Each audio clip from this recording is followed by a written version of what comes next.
Hi friend, नमस्कार. मी प्राध्यापक सोमनाथ देवकर.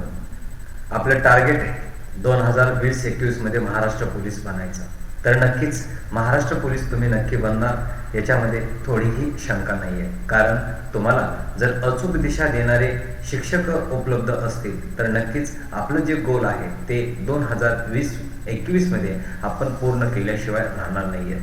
चला तर मग आजच्या व्हिडिओजमध्ये मी नक्कीच तुम्हाला 2020-21ची पोलीस भरती नवीन जी आर नुसार कोणत्या पद्धतीनं होणार आहे आणि जे 5,500 पदं भरली जाणार सुरुवातीला त्याच्या संदर्भात काल मी माहिती सांगितलेली होती. आणि 7,000 पदं जी आहेत ती कोणत्या पद्धतीनं भरणार, त्याचं फिजिकल कसं असेल, त्याचा थेरीला सब्जेक्ट किती असतील, कोणता सब्जेक्ट किती गुणांचा असेल, त्यामध्ये आपल्याला कशाला जास्त वेटेज द्यावं लागेल, या सर्व गोष्टींचा आढावा मी आज आपल्या या अनअकॅडमीच्या माध्यमातून तुमच्यासमोर घेऊन आलेलो आहे. सर्वप्रथम सर्व विद्यार्थ्यांचं या देशातील सर्वात मोठ्या ऑनलाईन शिक्षण प्रोव्हाइड करणाऱ्या संस्थेमध्ये अर्थात अनअकॅडमीमध्ये सहर्ष स्वागत.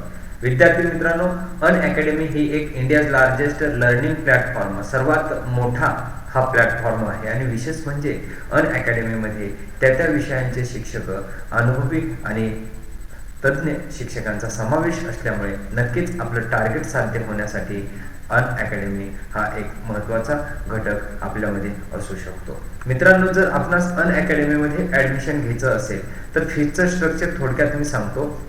एका वर्षाची फीस जी आहे ती 10,450 रुपये पेड करावी लागते आणि 2 वर्षाची फीस 15,200 रुपये पेड करावी लागते. मित्रांनो, जर तुम्ही SOMNATH हा रेफरल कोड यूज जर केला तर मित्रांनो तुम्हाला नक्कीच 10% त्यामध्ये डिस्काउंट फीसमध्ये मिळेल. आणि एका वर्षाची फीस जे 10,450 भरावी लागत होती ती फक्त तुम्हाला 9,405 रुपये भरावी लागेल. आणि 24 मंथ 2 वर्षाची फीस 15,200 भरावी लागत होती ती फक्त तुम्हाला 13,680 रुपये भरावी लागेल. चला तर मग टार्गेट महाराष्ट्र पोलीस बनण्याचं आहे. त्यासाठी आपल्याला कराव्या लागणाऱ्या गोष्टी, त्यासाठीचा अभ्यासक्रम, त्यासाठीचं फिजिकल आणि त्यासाठीचा नवीन GR, या सर्व गोष्टींची माहिती मी आजच्या या सत्रामध्ये तुमच्या समोर देणार आहे. मित्रांनो, मी महाराष्ट्र पोलीस होणारच.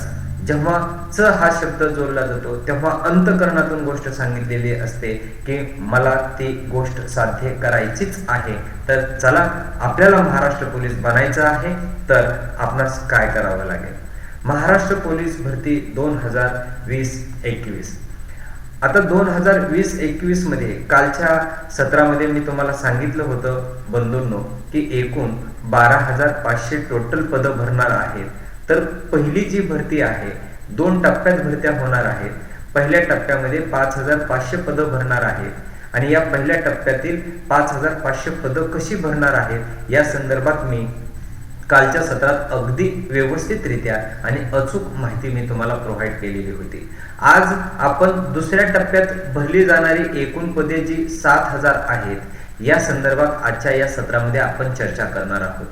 7,000 पदं, याच्यामध्ये या 7,000 पदं भरताना सुरुवातीला तुमची फिजिकलची परीक्षा होणार आहे आणि नंतर तुमची लेखीची परीक्षा होणार आहे.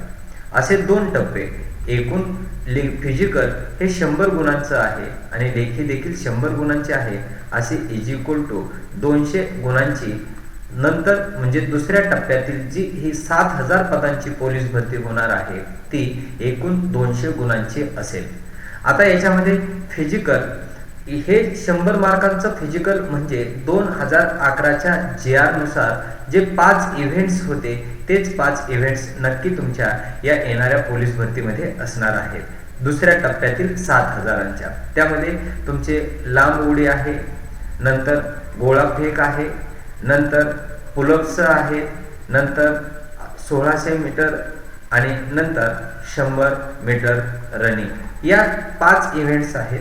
प्रत्येक इव्हेंट्स हा 20-20 गुणांचा असतो आणि असे मिळून एकूण 100 मार्क्स हे मुलांचं फिजिकल या पद्धतीनं आहे. आता याच्यामध्ये मुलींच्या फिजिकलचा विचार जर केला तर मुलींना यामधील फक्त पुलअप्स हा घटक नसतो, नाहीतर बाकीचे आहेत तसे घटक असतात. लांब उडी मुलींना असते, गोळाफेक असतो. रनिंग त्यांची 1600 ऐवजी मुलींना रनिंग 800 मीटर आणि 100 मीटर असे 2 इव्हेंट्स आहेत. गोळाफेकही आहे, लांब उडी देखील आहे. मुलींना फक्त हे 4 इव्हेंट्स आहेत आणि हे एकूण प्रत्येक इव्हेंट्स 25-25 गुणांचा मुलींच्या साठी असतो. एकूण मुलींचं हे 100 मार्कांचं फिजिकल असतं. आता लेखीचा विचार केला तर लेखीचे मराठी, गणित, बुद्धिमापन चाचणी आणि सामान्य ज्ञान असे हे एकूण 4 विषय आहेत. यामध्ये प्रत्येक विषय हा 25-25 गुणांचा आहे. एकूण 100 मार्काची थेरी तुमची आहे. तर मित्रांनो, हे झालं एक तुमचं फिजिकल कसं आहे, फिजिकल मध्ये कोणते घटक, लेखी आणि सुरुवातीला फिजिकल होणार की लेखी होणार. तर दुसऱ्या टप्प्यात 12,500 पदातील दुसरा जो टप्पा 7,000चा आहे त्याच्यासाठी अगोदर फिजिकल होणार आणि नंतर लेखी होणार. आणि त्या अगोदरचा पहिला टप्पा जो 5,500 पदांचा पूर्ण भरणार आहे त्याच्यामध्ये अगोदर लेखी आहे, नंतर फिजिकल आहे. तर 5,500 पद कशी भरली जाणार हे मी कालच्या सत्रामध्ये व्यवस्थितरित्या सांगितलं होतं. शैक्षणिक पात्रता पोलीस भरती संदर्भात तुम्हाला माहिती आहे, कमी 12वी उत्तीर्ण असणं गरजेचं आहे. टक्केवारीची अट नाही. वयाची अट देखील मी काल तुम्हाला सांगितली होती. वय वर्षे खुल्या प्रवर्गातील उमेदवाराचं कमीत कमी 18 आणि जास्तीत जास्त 28 वर्ष. मागासवर्गीय मुलांचं कमीत कमी 18 आणि जास्तीत जास्त 33. प्रकल्पग्रस्तांचं कमीत कमी 18 आणि जास्तीत जास्त 45 वर्ष वय असावं. उंची देखील पुरुषांची 165 सेंटीमीटर आणि महिलांची 155 सेंटीमीटर. छाती पुरुषांची मोजमाप केली जाते, न फुगवता 79 सेंटीमीटर भरली पाहिजे आणि फुगून त्यामध्ये 5 सेंटीमीटर वाढ झाली पाहिजे, 84 सेंटीमीटर. मित्रांनो, 2020 ची जी 7,000 पदांची भरती होणार आहे त्या भरतीचा क्रायटेरिया मी तुम्हाला सांगितला होता की त्याच्यामध्ये हे 5 इव्हेंट्स आहेत. हे 5 इव्हेंट्स तुमचे एकूण किती गुणांचे आहेत, 100 गुणांचे आहेत. नंतर आता त्याच्यामध्ये 1600 मीटर रनिंग ही मुलांच्या बाबतीत कशी किती कालावधीमध्ये पूर्ण करावी लागते, 5 मिनिटे 10 सेकंदात किंवा त्यापेक्षा कमी वेळेमध्ये 1600 मीटर रनिंग पूर्ण केली तर त्यांना त्या ठिकाणी 20 गुण मिळतात. अशा पद्धतीनं या ठिकाणी मी लागणारा त्यांना कालावधी आणि मिळणारे गुण याचं स्ट्रक्चर इथं दिलेलं आहे. नंतर लांब उडी मुलांच्या बाबतीत मुलांना 5 इव्हेंट्स आणि भावांनो लक्षात ठेवा, हे दुसरी 7,000 पद जी भरणार आहे दुसऱ्या टप्प्यात, ती दुसऱ्या टप्प्यातील भरती या प्रोसेसनं होणार आहे. काल जे मी तुम्हाला सांगितलं ते 5,500 पदांचं सांगितलेलं होतं. ठीक आहे. याच्यामध्ये 5 मीटर किंवा त्यापेक्षा जास्त उडी तुम्ही जर लांब टाकली तर तुम्हाला 20 गुण मिळतात. नंतर 4.75 मीटर किंवा त्यापेक्षा जास्त परंतु 5 मीटर पेक्षा कमी, त्याला तुम्हाला 18 गुण मिळतात. अशा पद्धतीनं लॉंग जंपचा हा मीटर मध्ये अंतर मोजलेलं आहे आणि इकडं तुम्हाला मिळणारे गुण दिलेले आहेत. चला, गोळाफेकच्या बाबतीत आपण विचार केला तर 8.5 मीटर पेक्षा जास्त किंवा 8.5 मीटर गोळा तुम्ही फेकला तर तुम्हाला 20 गुण मिळतात. 7.9 मीटर पेक्षा जास्त परंतु 8.5 मीटर पेक्षा कमी गोळा तुम्ही फेकला तर तुम्हाला 18 गुण मिळतात. अशा पद्धतीनं इकडं गोळा फेक किती मीटर मध्ये किती मीटर फेकल्यावरती किती गुण मिळतात याचा हा एक थोडासा छोटासा मी तक्ता तुमच्या समोर शेअर केलेला आहे. आता 100 मीटर रनिंगच्या बाबतीत जर विचार केला तर मित्रांनो, 100 मीटर रनिंग साठी लागणारा वेळ जो आहे तो 11.5 सेकंद, 11.50 सेकंद किंवा त्यापेक्षा कमी वेळेमध्ये तुम्ही जर 100 मीटर रनिंग पूर्ण केली तर तुम्हाला 20 गुण मिळतात. 11.5 सेकंद पेक्षा जास्त परंतु 12.5 सेकंद पेक्षा कमी वेळ लागत असेल तर तुम्हाला 18 गुण मिळतात. अशा पद्धतीनं 100 मीटर रनिंगला लागणारा इकडं मी वेळ दिलेला आहे आणि इकडं त्यानुसार मिळणारे गुण या ठिकाणी सांगितलेले आहेत. व्यवस्थित याच्याकडे पहा आणि या पद्धतीनं तयारी करा.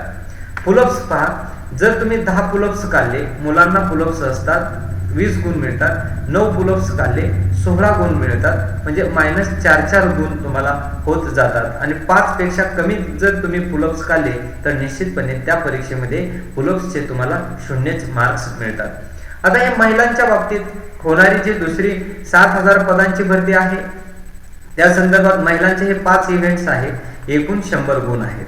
आता महिलांचे गुण 800 मीटर रनिंग, गोळाफेक, लांब उडी आणि 100 मीटर ही होणारी दुसऱ्या टप्प्यातील भरती संदर्भात माहिती सांगतोय मित्रांनो मी तुम्हाला. 800 मीटर साठी लागणारा जो कालावधी आहे मुलींच्या बाबतीत तर 2 मिनिटे 40 सेकंद किंवा त्यापेक्षा कमी वेळेमध्ये 800 मीटर रनिंग तुम्ही पूर्ण केली तर तुम्हाला 25 गुण मिळतात.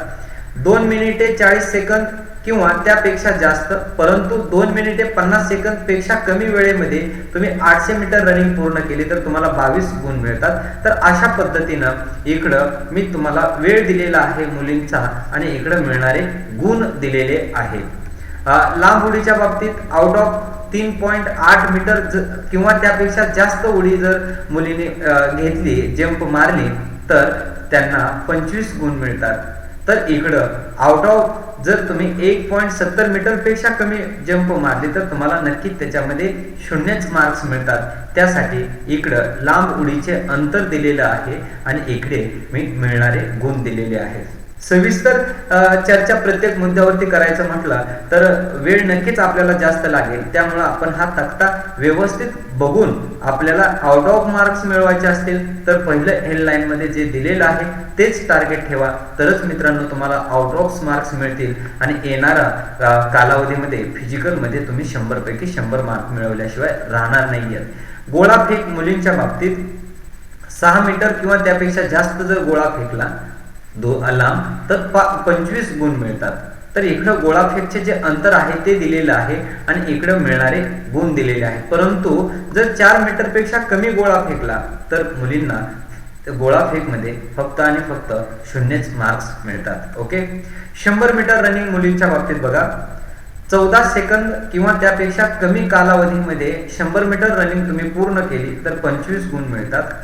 आणि जर ते 100 मीटर रनिंग पूर्ण करण्यासाठी 20 सेकंदापेक्षा वेळ जर जास्त लागत असेल तर मुलींना फिजिकल मध्ये त्या 100 मीटर रनिंग मध्ये 0 गुण मिळतात.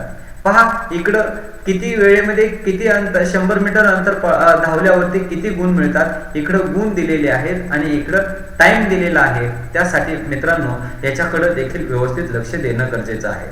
आजच्या सत्रातला खास मुद्दा मला हा सांगायचा आहे तो म्हणजे अभ्यासक्रम. अभ्यासक्रम करत असताना आपण काय केलं पाहिजे, कशाकडे व्यवस्थित जास्त लक्ष दिलं पाहिजे.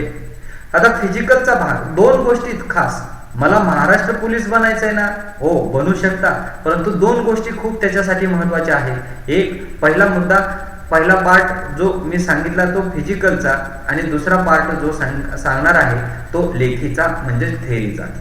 इकडे हे तुमचे 100 मार्क आहेत आणि इकडे देखील तुमचे 100 मार्क आहेत. गेल्या वेळेस काही जिल्ह्यामध्ये 182 प्लस मेरिट लागलेलं आहे. त्यासाठी मला वैयक्तिक असे वाटतं की आता जर तुम्हाला महाराष्ट्र पोलीस बनायचं असेल तर आपण कमीत कमी 185चं टार्गेट घेऊन आपण चाललो पाहिजे.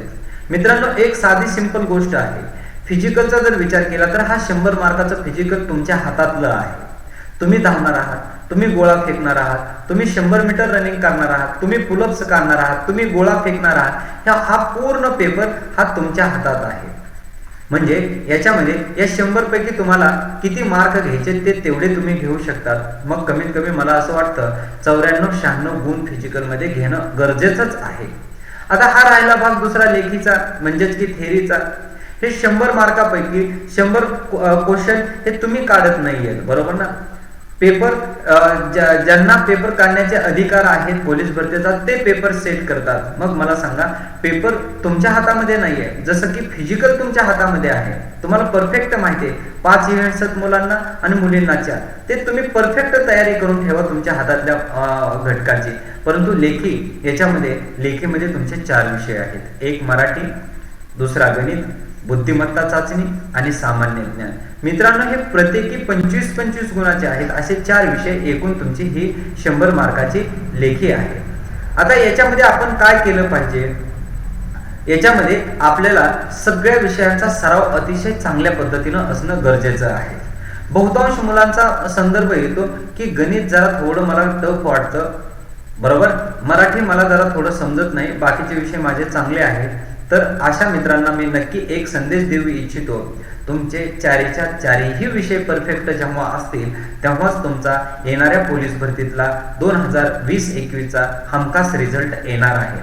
आता हे 25 गुण जे आहेत मराठी मध्ये काय विचारलं जातं, तर मराठीमध्ये ग्रामर विचारलं जातं 25 गुणांचं.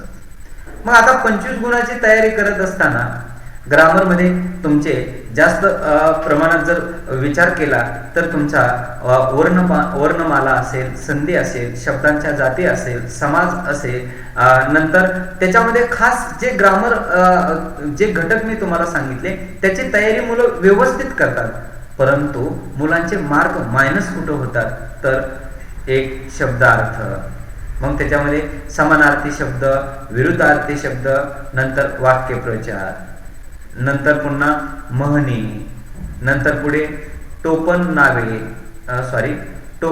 नावे, ओके, नंतर लेखक व त्यांनी लिहिलेले पुस्तके, नंतर अशा ज्या बारीक सारीक गोष्टी आहेत या गोष्टीकडे व्यवस्थित लक्ष आपण दिलं पाहिजे. मुलांचे जास्त ग्रामर कितीही परफेक्ट असेल तर तुमचं शब्दार्थ, वाक्यप्रचार, म्हणी, लेखक, टोपण नावे, त्यांनी लिहिलेली पुस्तके असे प्रश्न विचारल्यानंतर मराठीमध्ये तिथं आपले मार्क्स जातात. ग्रामर हे पहा, वर्णमाला बहुतांश मुलांना येतेच, संधी येते, शब्दांच्या जाती माहिती असतात, नंतर तुमचा समाज माहिती असतो. जे जे घटक तुमचे मराठीमध्ये आहेत ते नक्कीच तुम्हाला बहुतांश मुलांचं ग्रामर चांगलं असतं. परंतु बारीक सारीक ज्या गोष्टी आहेत जे की ज्याच्यामध्ये आपले मार्क्स मायनस होतात त्याच्याकडे व्यवस्थित लक्ष देणं गरजेचं आहे. त्यामध्ये मी तुम्हाला घटक सांगितले की कुठं मार्क आपले जातात, त्यासाठी या घटकाकडे व्यवस्थित लक्ष द्या. निश्चितपणे मराठीमध्ये 25 पैकी 25 मार्क्स मिळायला हरकत नाहीये. आता गणिताचा विषय, गणित आणि बुद्धिमत्ता हे दोन विषय मित्रांनो हे सरावाचा भाग आहे, प्रॅक्टिस असली पाहिजे. याच्यामध्ये गणितामध्ये बेसिक गोष्टी आपणास माहिती असणं गरजेचं आहे. आता बहुतांश मुलं माझ्या निदर्शनास येतात की पोलीस भरतीची तयारी करतात आणि हे जे मराठीचं असेल, गणित असेल, बुद्धिमापन चाचणी असेल किंवा सामान्य ज्ञान अभ्यास करत असताना की एक आयोगाची पुस्तकं वाचतात. पहा, तुमचा क्वेश्चन पेपर त्या लेवलचा निघत नाहीये, बरोबर ना.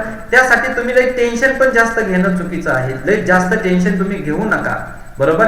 तुमचा क्वेश्चन पेपर जास्त हार्डही निघत नाही, जास्त सोपाही नसतो, मीडियम स्वरूपाचा असतो. त्यानुसार आपण अभ्यास करणं खूप गरजेचं आहे. आता गणितामध्ये 25 मार्काचा हा एक विषय आहे.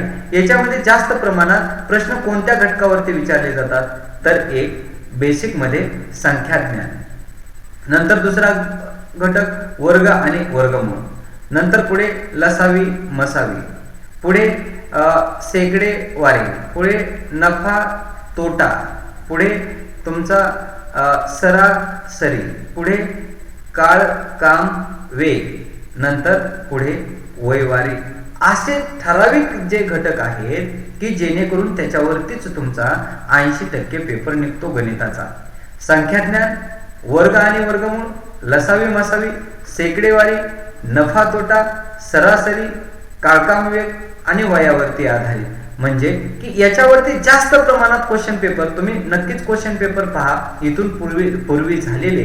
तर या हे जे घटक मी सांगितलेत ना 80%, 25 पैकी 17, 18, 19, 20 प्रश्न जवळपास याच घटकावरती निघालेले आहेत. आणि 3-4 प्रश्न जे आहेत ते भूमितीवरती, भूमितीमध्ये 3-4 प्रश्न विचारले जातात भूमितीवरती. मग त्याच्यामध्ये वर्तुळ असेल, चौकोन असेल, आयत असेल किंवा त्यांची क्षेत्रफळ असतील, घनफळ असतील, पृष्ठफळ असतील, बरोबर ना. ते एक ठराविक सूत्र पाठ करा. भूमितीकडे देखील थोडक्यात लक्ष द्यायला तुम्ही विसरू नका, कारण गणित कितीही परफेक्ट असेल आणि भूमितीचे क्वेश्चन जर 3-4 तुम्हाला परीक्षेमध्ये विचारले आणि ते प्रश्न जर तुमचे चुकत असतील तर मला 100% सांगायचं आहे की तिथं रिझल्ट तुमचा जातो. मित्रांनो, जसं आपण एका घराचं फाउंडेशन तयार करत असताना ते परफेक्ट कसं भक्कम बनेल याचा आपण विचार करतो, ते भक्कम झालं तर बिल्डिंग निश्चितपणे भक्कम उभी राहते. जर एखादी बाजू कच्ची असेल, भक्कम तयार केली नसेल तर तिकडून इमारत ढासळण्याची नक्कीच शक्यता असते. त्यासाठी तयारी करत असताना जर तुम्ही फक्त गणिताकडे लक्ष दिलं आणि भूमितीकडे दुर्लक्ष दिलं तर भूमितीकडून तुमचा रिझल्ट जाण्याची सुटण्याची शक्यता असते. त्यासाठी तुम्ही गणितातील मी सांगितलेले हे घटक विथ भूमितीकडे देखील जास्तीत जास्त लक्ष देण्याचा प्रयत्न करा. तुमचा क्वेश्चन पेपर याच्यावरती बहुतांश वेळा याच घटकांवरती जास्त प्रमाणात विचारलेला आहे किंवा निघतो देखील.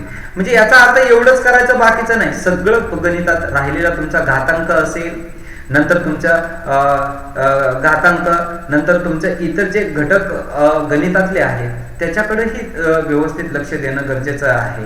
त्याच्यावरतीही परीक्षेमध्ये प्रश्न विचारले जाऊ शकतात. आता बुद्धिमापन चाचणीमध्ये विशेष करून याच्यामध्ये ठराविक घटकावरतीच पोलीस भरतीचा क्वेश्चन पेपर निघतो बा. त्याच्यामध्ये एक संख्याज्ञान असेल किंवा अंक मालिका असेल. एक 5-6 क्वेश्चन संख्या मालिका आणि अंक ज्ञानावरतीच असतो. प्रश्न विचारले जातात बुद्धिमत्तेचे. नंतर तुमचा याच्यामध्ये आकृत्या संदर्भात प्रश्न विचारले जातात. नंतर पुन्हा नातेसंबंधावरती प्रश्न विचारले जातात. नंतर घड्याळावरती प्रश्न विचारले जातात. नंतर वैवारी याच्यामध्ये पण येते बुद्धिमत्ता आणि गणितामध्ये, बरोबर ना, कॉमन घटक आहे तो. वैवारीवरती देखील प्रश्न तुम्हाला विचारले जातात. आणि दिशा याच्यावरतीच 99% तुमचा बुद्धिमापन चाचणीचा क्वेश्चन पेपर निघतो. मला हे सांगायचं की जे अचूक तुम्हाला घटकांची नावं सांगत आहे की याच्यावरतीच पेपर निघतो, तर कमी वेळेमध्ये जर तुम्हाला सक्सेस व्हायचं असेल तर आपण नक्की मी सांगितलेले जे घटक आहेत याच्यावरती जास्त भर द्या. किंवा माझ्यावरती तुम्हाला भरवसा ठेवायचा असेल, भरवसा ठेवायचा की नाही हे तुम्हाला टॅली करायचं असेल तर तुम्ही क्वेश्चन पेपर पहा, मी सांगितलेले घटक पहा. नक्कीच तुम्हाला नंतर विश्वास बसेल की सरांनी सांगितलेल्याच घटकांवरती वारंवार इथून पूर्वीचे क्वेश्चन पेपर निघालेले आहेत. बुद्धिमत्ता चाचणीमध्ये मी काय सांगितलं? संख्याज्ञान, अंक मालिका, आकृत्या, नातेसंबंध, घड्याळ, वय, दिशा याच्यावरती जास्त प्रमाणात प्रश्न तुमचे बुद्धिमत्तेचे विचारले जातात. त्यासाठी तुम्ही व्यवस्थित लक्ष त्याच्याकडे देणं गरजेचं आहे. नंतर सामान्य ज्ञान, GS हा एक विस्तारित स्वरूपातला विषय आहे, बरोबर ना. याच्यामध्ये तुम्हाला इतिहासाचे प्रश्न विचारले जातात, भूगोलाचे प्रश्न विचारले जातात, राज्यशास्त्रा संदर्भात प्रश्न विचारले जातात, ग्राम प्रशासन म्हणजे की याच्यातलाच घटक आला हा. याच्यामध्ये तुम्हाला स्थानिक स्वराज्य संस्था याच्या संदर्भात प्रश्न विचारले जातात. नंतर इकॉनॉमिक्स अर्थशास्त्रातला एखादा प्रश्न तुमचा असतो. नंतर चालू घडामोडीचा 2-4 प्रश्न तुमचे विचारले जातात. याच्यावरती तुमचं सामान्य ज्ञान जो की 25 मार्काचा घटक आहे, 25 प्रश्न याच्यावरती निघतात. आता इतिहासाचा तुम्ही जर क्वेश्चन पेपर पाहिले तर 3-4 प्रश्न इतिहासाचे असतात, भूगोलाचे 3-4 क्वेश्चन असतात, राज्यशास्त्रावरती 2-3 प्रश्न असतात. मग त्याच्यामध्ये हे ग्राम प्रशासन, स्थानिक स्वराज्य, इतर ज्या गोष्टी आहेत याच्यात एखादा दुसरा प्रश्न असतो. इकॉनॉमिक्स संदर्भात एखादा दुसरा प्रश्न विचारला जातो. आणि चालू घडामोडीवरती 3-4 प्रश्न विचारले जातात. आणि ज्या जिल्ह्यात तुम्ही फॉर्म भरतात तर त्या जिल्ह्या संदर्भात 2-3 प्रश्न तुम्हाला विचारले जातात. अशा पद्धतीनं 25 मार्काचा पेपर कमी जास्त स्वरूपात याच घटकावरती, याच मुद्द्यावरती, याच विषयावरती काढला जातो. त्यामुळं अचूक जे सांगितलं आहे याच्यावरती जास्त भर द्या, याच्यावरती जास्तीत जास्त लक्ष देण्याचा प्रयत्न करा. क्वेश्चन पेपर हमखास याच्यावरतीच आणि याच आधारे निघतो. 10 वर्षाच्या अनुभवामध्ये मी जे पाहिलेल्या गोष्टी आहेत ते तुमच्या सोबत शेअर करतो आहे. उगाच सांगायचं म्हणून सांगत नाही मित्रांनो. क्वेश्चन पेपर असाच पोलीस भरतीचा निघतो. पुन्हा एकदा मराठी 25 मार्काचा आहे. ग्रामर परफेक्ट करा. ग्रामर परफेक्ट करत असताना शब्दार्थ, वाक्यप्रचार, म्हणी, लेखक, त्यांची टोपण नावे, त्यांनी लिहिलेली पुस्तके या वेगळ्या या दुसऱ्या घटकाकडे मराठीतल्या ग्रामरशी संलग्न असणाऱ्या या दुसऱ्या घटकाकडे व्यवस्थित लक्ष द्या, कारण मार्क इकडे जातात तुमची. गणितामध्ये तुमचं संख्याज्ञान, वर्गांगी, वर्गमूळ, लसावी मसावी, शेकडेवारी, नफा तोटा, तुमचा काळकाम, वेग, सरासरी, भूमिती याच्याकडे जास्तीत जास्त लक्ष देण्याचा प्रयत्न करा. क्वेश्चन पेपर त्याच्यावरतीच निघतो. बुद्धिमत्ता चाचणीचा विचार केला तर बुद्धिमत्ता चाचणीचे जास्त विषय घटक नाहीत. कमीच घटकावरती 25 मार्क विचारले जातात. त्याच्यामध्ये संख्या मालिका आणि अंक मालिका याच्यावरती प्रश्न, आकृत्यावरती नातेसंबंध, घड्याळ, वयवारी आणि दिशा याच्यावरतीच हमखास 25 प्रश्न विचारले जातात. म्हणून हे मर्यादित घटक आहेत. बुद्धिमत्तेमध्ये आउट ऑफ मार्क आणि गणितामध्ये आउट ऑफ मार्क म्हणजे 50 पैकी 50 मार्क मिळवण्याचे खूप चान्सेस जास्त असतात. सामान्य ज्ञानमध्ये मी सांगितलं इतिहास असेल, भूगोल, राज्यशास्त्र, ग्राम प्रशासन, अर्थशास्त्र आणि चालू घडामोडी आणि ज्या जिल्ह्यात जाणार आहात तो जिल्हा थोडा विशेष. ओके, अशा पद्धतीनं तुमचा 25 मार्काचा सामान्य ज्ञान पेपर सेट केला जातो. तर मित्रांनो, एकंदरीत मी गोळाबेरीज जे की 75% क्वेश्चन पेपर तुमचा मी जे 4 विषयातले हे घटक सांगितलेले आहेत याच्यावरतीच हमखास निघतो। त्यासाठी आपण थेअरीचा अभ्यास करत असताना निश्चितपणे टोटल अभ्यास तर केलाच पाहिजे, पण त्यातली त्यात कशावरती जास्त भर दिला पाहिजे हे मला आजच्या सत्रात आपल्याला नक्की आवर्जून सांगायचं होतं। आपण या पद्धतीनं मार्गक्रमण कराल हे मला नक्की गॅरंटी आहे आणि तुमचं माझं आईवडिलांचं स्वप्न पूर्ण करण्यासाठी ध्येय जे तुमचं टार्गेट आहे 2020-21 मध्ये निघणारी जी मेघा पोलीस भरती आहे ते पोलीस बनण्याचं जे टार्गेट आहे ते टार्गेट पूर्ण करण्यासाठी हे एक माझं अल्पशा आपणासाठी योगदान। नक्कीच या पद्धतीनं तुम्ही तयारी करा। या पद्धतीनं जर तुम्ही मार्गक्रमण केलं तर मी चॅलेंज देऊन सांगतो की 75% क्वेश्चन पेपर याच घटकांवरती निघतो। मग एवढ्या गोष्टी आपल्याला परफेक्ट माहीत असतील तर आपण मित्रांनो मनापासून प्रयत्न करा आणि आपलं टार्गेट नक्कीच पूर्ण करा। तुमच्या येणाऱ्या परीक्षेसाठी माझ्या वतीनं बेस्ट ऑफ लक, चांगल्या पद्धतीनं तयारी करा आणि आपण यशस्वी व्हाल एवढीच माझी एक छोटीशी आपल्याकडून अपेक्षा। ठीक आहे मित्रांनो, अशाच पद्धतीचे नवनवीन व्हिडिओज किंवा लेक्चर्स तुम्हाला पाहिजे असतील तर आमच्या अनअकॅडमीच्या लेट्स क्रॅक महाराष्ट्र एक्झाम चॅनलला लाईक, शेअर आणि सबस्क्राईब करायला विसरू नका। आणि हो मित्रांनो, जर आपणास सर्व विषयांचे लेक्चर्स जर अटेंड करायचे असतील अनअकॅडमीचे तर हा SOMNATH हा रेफरल कोड यूज करा। फीसमध्ये नक्कीच तुम्हाला 10% डिस्काउंट मिळेल आणि 10% डिस्काउंट मिळालं म्हणजे कमी फीस आणि कमी फीसमध्ये यशाचे हमी देणारं हे एक अनअकॅडमीचं व्यासपीठ आहे। आपण नक्कीच याल अशी अपेक्षा ठेवतो आणि आजचं सत्र इथं थांबवतो। Thank you so much.